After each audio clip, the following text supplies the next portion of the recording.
Cam Jordan, Neworleans.football. Interview with Cam Jordan talks the Saints falling to 3-3. So this is part of the interview series that Neworleans.football does after the game here. It's always interesting to see into the locker room after a loss like this and see what the players are talking about. So let's listen to Cam, one of my favorite Saints ever. Great guy, does a lot for the city. Love to hear Cam's perspective on this. We were just talking to Tyrann Mathieu, and he said, look, it's frustrating because we don't feel like a 3-3 team. How do you get over this hump right now? You have no choice but to turn this page. We've got a game in less than 100 hours.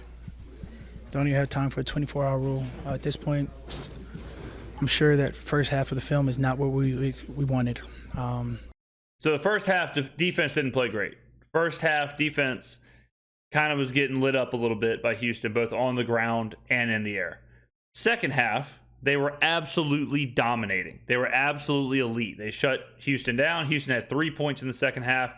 We should have won. I will say, although we may not feel like a 3-3 team, we have certainly played like a 3-3 team, and we actually have played kind of worse. If you take the New England game out as the outlier, which it obviously is at this point through 6 games, we have been pretty bad through the other 5 games. We were real close to losing to Tennessee. You know, like the Carolina game, you know, I know it ended close, but we kind of were in control of that entire game. But man, I mean, we just cannot put it together. This is a team, it feels like it's in flux.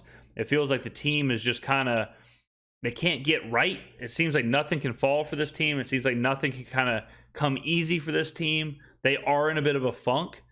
And I think the Thursday game, which he alluded to in 100 hours, I think that's the best case scenario.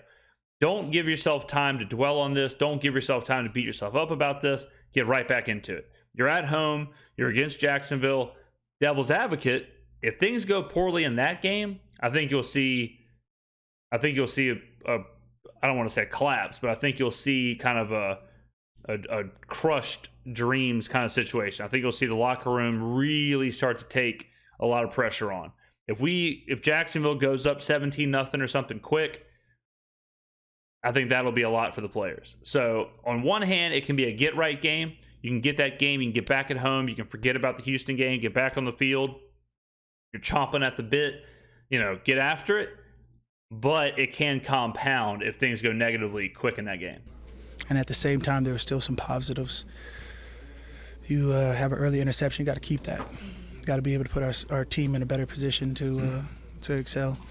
You know, we had time to flush Stroud out the pocket. I got to complete that sack when he reaches out. I'm sure it ended up a dead play, but if possibly a sack turns into a fumble, could be. Again, defense was fine. The offense was just horrific. Whatever it is, you got to look at your film and get better ASAP. In the NFL, you never want to point fingers, but you guys have been a part of really good defenses where the offense maybe has struggled sometimes in games, and you guys have come up on your end. How do you maybe get through that as a unit?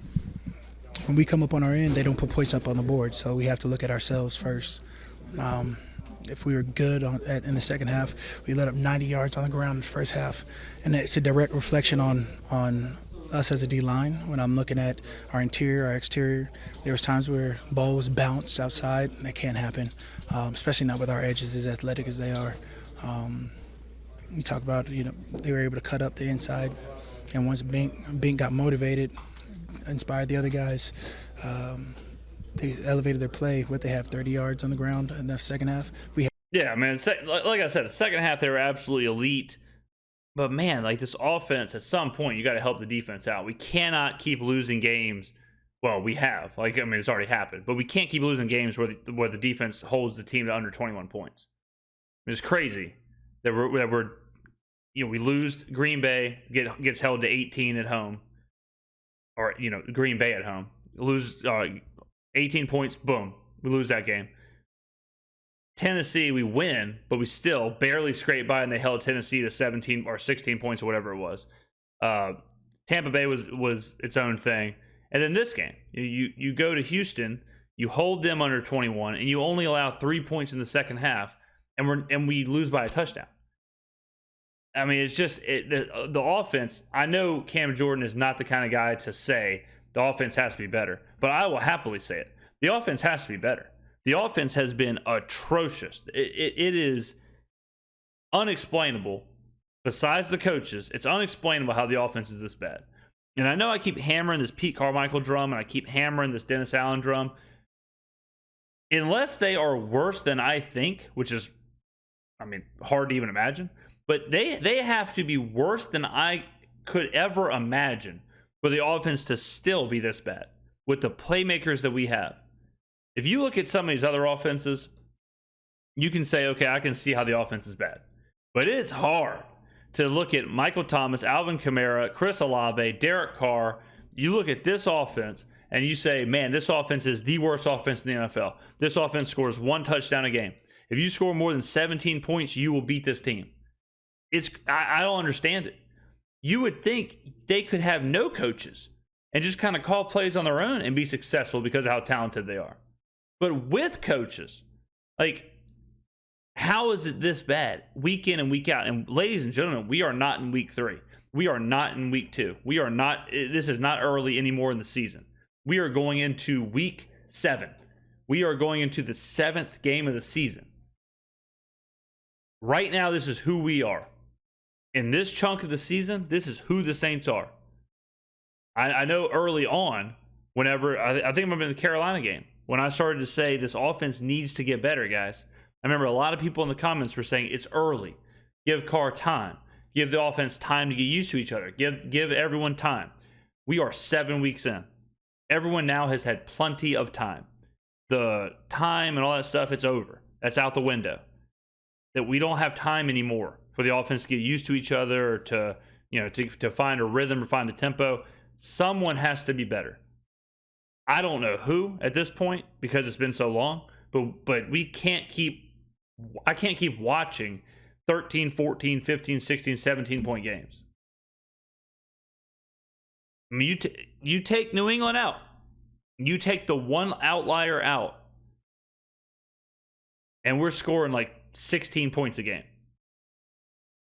16, right around 16 points a game. It's historically bad. You have that in the first half, then it eliminates a lot of mistakes. You guys go up against the offense on Fridays when you guys are able to actually go up like you would in a game. Does it seem like it's just execution with this offense? That's what we at least hear from the guys on the offensive side of the ball, that it's just a matter of missed execution. But maybe from your perspective, what are you seeing? I focus on my defense. I focus on our energy on our team, and I felt like there was good energy on our offensive side of the ball. Whatever DC sees, Mike T sees, Chris Olave sees, AK for sure. He's not going to, he's going to set his standard high. So everybody on that side of the ball has to respond, and we challenge them every day of practice. If we get a chance to go out against them Friday, we set the bar high as well. I know you have to go, but real quickly, Alvin mentioned Demario Davis kind of gave a come to Jesus meeting, I guess, in the locker room after the game. What did you take away from his speech and how the guys maybe have responded? Whatever you got, you have to give more. Personally, I feel like, again, there was a chance to sack Stroud. He flushed backwards, trying to clip his legs. He didn't go down, threw an air throw. But again, if that equals a sack, if that sack turns into a forced fumble, I'm putting my team in a better position to win. You got to be able to make those big plays. So let me get back to the offensive question. It's interesting where, again, this deep into the season, you kind of have to put your hands up. And it seems like that's what everyone's doing. It seems like even the reporters are just saying, what's going on? Everyone's just kind of head scratching right now. I'm head scratching. At this point, I think it's totally okay to sit back and say, I don't know what's wrong with it. It's just broken. It's just broken. And Dennis and Pete are going to be the scapegoats for this. They're going to be gone. I can go ahead and we can pretty much accept that. Pete Carmichael could be fired this week. I don't know how Mickey wants to handle that. If he wants to, some front offices don't do that. They don't do mid-season firings. Maybe the Saints are like that.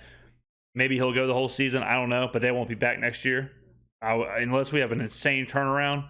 This is it for Dennis and Pete. But part of me wonders. Is that it? How can a team this talented be? How can an offense this talented be this bad? Is it just scheme? We've seen bad schematic teams. We've seen bad coaches have good offensive performances. We have not seen this team have a good offensive performance this year. So what is it? What is it? It's 6 o'clock right now. 3 or 4 hours ago, the Cleveland Browns with PJ Walker, beat the San Francisco 49ers. Sometimes bad teams, sometimes backup players, sometimes whatever, have good performances. The Saints have not had one yet. Because even the New England game was not a great offensive performance. So what is going on? What is happening with this offense to where they cannot do anything? They cannot score. Bottom line, cannot score. I mean, I'm trying to think of the games. What's the number? It's like 17 week 1, 20 week 2, week 3 was what, 9, week 4, trying to think of all the games here. So we go Tennessee, we score 17 and win. Week 2, Carolina, 20 and win. Week 3, is that the Bucs game? Week 3, Tampa, we get absolutely steamrolled. I'm missing one game in here. I'm trying to think who. I'm not going to do this live, I guess. But something's going on. Something is awry, and someone has to answer for it. It might be a culture thing. It might be a roster thing. It might just be a fit. Oh, Green Bay. That was the one. Okay, so Green Bay, we score 17, lose. In this game, we score 13, lose. So, I mean, you look at those numbers, it's like, man, we're scoring a touchdown a game in the NFL 7 weeks into the season. It's not good. So flesh isn't going to do anything. Pressures don't count. At the end of the day, we're trying to make bigger plays, better plays for our team. I know Cam is a great guy. I know he doesn't want to throw anyone under the bus. I know he's just saying, I know he's just saying what he's supposed to say. I focus on defense. I focus on that. I'm not focused on the offense. The defense has to be better. He wants perfection. Even if they're dominating, he wants to dominate more. They get a pick. He wants 2 picks. He gets a pressure. He wants a sack. I get that. But at this point, we all know what the problem is. At this point, we know the offensive side of the ball is totally broken. It's a complete mess, complete disaster. And right now, it feels weird because there isn't an obvious problem. Like, there isn't an obvious issue like Kamara suspended, or Carr is hurt, or Thomas is hurt, or, oh, this is their first week together, or, oh, they're rusty. It's nothing like that. It's not good. It's just not good. It's unexplainably bad. Is there a chance that it's just wholly on Pete Carmichael, Dennis Allen, and the offense and the structure and the scheme and all that stuff? Is it that bad? Is it that rotten? Maybe. But it's hard. At this point, it's hard for me to believe that's 100% the problem. So let me know in the comments below what you think is the issue with this team. What do you think about what Cam said? Thank you for watching. I appreciate it. I will see you in the next video.